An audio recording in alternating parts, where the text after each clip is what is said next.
Bonjour, aujourd'hui nous allons explorer ensemble un sujet hautement important qui est le thème du stress et nous allons voir ensemble comment éviter cela. Bienvenue sur Bâtir avec Claude, certifié Fadler Célestin Total Impact Coaching. Aujourd'hui nous allons ensemble en partie explorer le thème du stress. Il y a deux facteurs de stress. Il y a le stress qui est engendré par une commande supplémentaire et où nous devons bien entendu honorer la demande du client et il n'y a pas d'autre solution que de se retrousser les manches et d'ajouter à cela une bonne dose de motivation. Il y a ensuite le deuxième facteur de stress qui est beaucoup moins agréable et c'est celui qui fait défaut sur beaucoup de plateformes professionnelles. C'est le facteur de stress qui est engendré par un manque de connaissance de son métier, un manque d'organisation vis-à-vis de son métier. Connaître son métier, le maîtriser, être continuellement formé aussi dans son métier est très important, ce qui permet une bonne organisation, ce qui permet d'évaluer en combien de temps cela peut être accompli et sans le moindre stress parce que la personne qui est adaptée à un métier quelconque, elle a été formée, elle continue à être formée et forcément il y a une efficacité dans le déroulement et dans l'accomplissement du travail à exécuter. Donc, elle n'aura aucun problème à s'organiser, elle n'aura aucun problème à remplir les étapes et elle n'aura aucun problème à finir son travail dans les temps.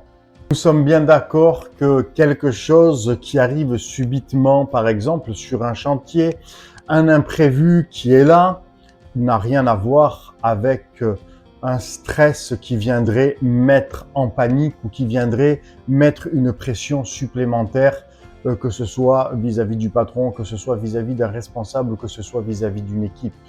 Ce genre de situation est à gérer dans la mesure du possible, dans le calme, en étant paisible et en prenant en compte que ça fait partie aussi de la vie professionnelle, de la vie de chantier et qu'il y a juste à y remédier paisiblement dans l'unité et puis dans le meilleur des cas pour faire avancer les choses.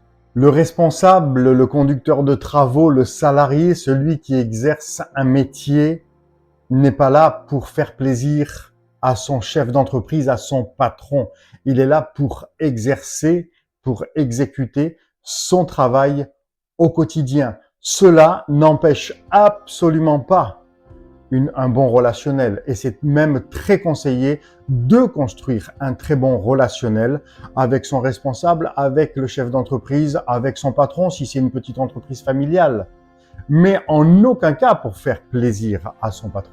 Qui manque de connaissances et de maîtrise dans son travail, dans son métier, voudra toujours faire plaisir à son chef d'entreprise, à son responsable et lui dire « ne t'inquiète pas, nous finirons le travail, nous finirons l'exécution de ce travail dans les temps ».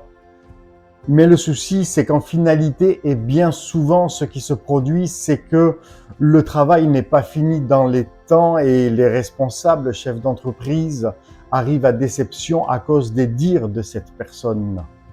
En contrepartie, celui qui maîtrise et qui connaît son travail va pouvoir évaluer avec son responsable ou son chef d'entreprise que pour telle exécution, il faudra plus de temps et que l'organisation et tout ce qui va s'y rajouter sera fait, mais avec plus de temps à investir.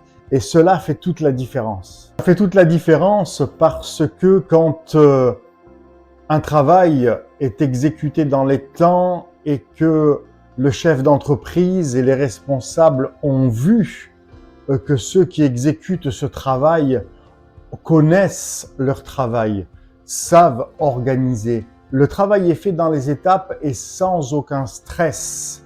Naturellement, il y a de l'efficacité. Naturellement, il y a du fruit et naturellement, il y a eu un relationnel de confiance qui s'établit. Il y a un relationnel d'unité aussi qui est là et qui se construit. Ce qui vaut mieux le fait de faire plaisir à un responsable ou le fait d'être dans une sorte, on va dire, de copinage qui, le copinage, amène à dépasser des limites où le respect est quand même assez mis de côté. Donc, il est souhaitable et il est préférable que pour les personnes qui sont en manque de maîtrise ou de connaissances ou de savoir dans leur métier, dans leur responsabilité, c'est beaucoup plus préférable pour eux de soumettre cette demande à leur chef d'entreprise afin que dans leur avenir professionnel, qu'ils puissent évoluer, qu'ils puissent devenir de plus en plus performants et qualifiés pour leur épanouissement personnel prioritairement, mais bien plus aussi pour le développement de l'entreprise dans laquelle ils travaillent, ce qui serait profitable pour tout le monde en fin de compte.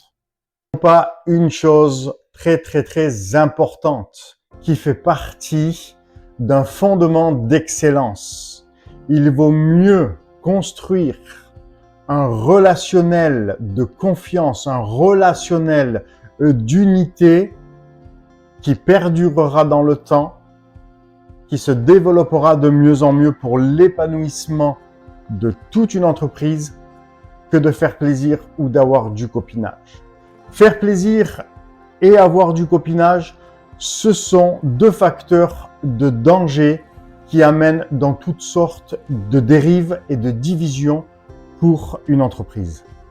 Je vous remercie d'avoir été là. Je vous remercie pour votre attention dans ce thème du stress. Et si cette vidéo, si ce thème vous a parlé d'une quelconque manière, vous a interpellé, vous pouvez m'écrire à contact@claudepetix.com. N'oubliez pas de liker, n'oubliez pas de vous abonner à ma chaîne. On se retrouve la semaine prochaine pour un nouveau thème et je vous retrouve aussi sur mon site internet claudepetix.com. Je vous dis à très vite.